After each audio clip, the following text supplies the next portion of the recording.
What's up sa inyo mga amigo? Nandito na naman tayo sa panibagong video kung saan nabigyan tayo ng biyahe Naga.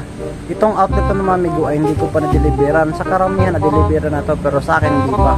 So unexpected tayo kung ano makikita natin doon at anong bubungad sa atin doon. Marami pala kami doon, mga siyam o sampo.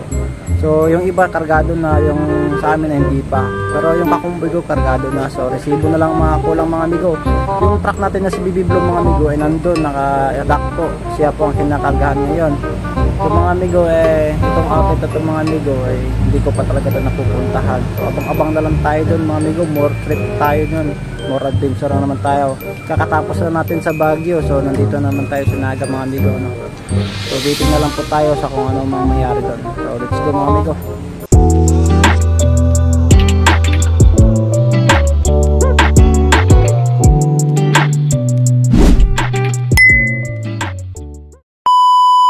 Maayong gabi sa inyong mga amigo. What's up sa inyong mga amigo? Ayan, naabutan na po tayo ng gabi. At ayan na, binalikan na natin si Bibiblo at kargado na. So ang ginawa ko na dyan mga amigo ay sinara ko na mga amigo at para makuha ko na yung resibo mga amigo. Ito na po yung mga resibo mga amigo. So yun mga amigo, tulad ng dati, inaayos ko pa rin yung resibo.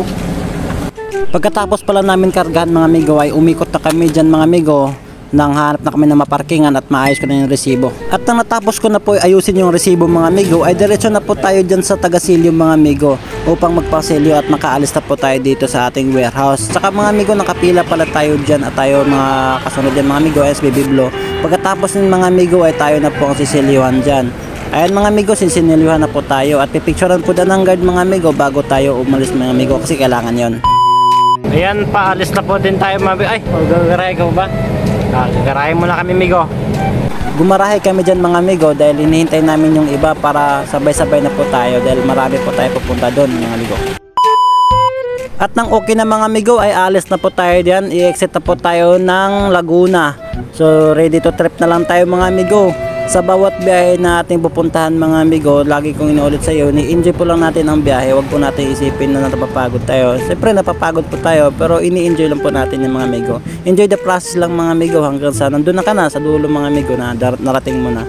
So sa mga ganito mga amigo, mahaba po tayo ang biyahe kaya hindi natin maiwasan na inaantok tayo. Ayun, nandito na po tayo sa Santo Tomas. Yan, San Pablo.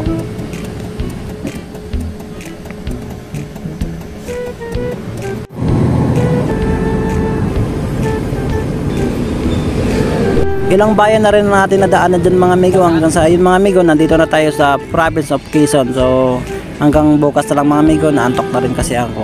So bye bye mga amigo, see you to part 2.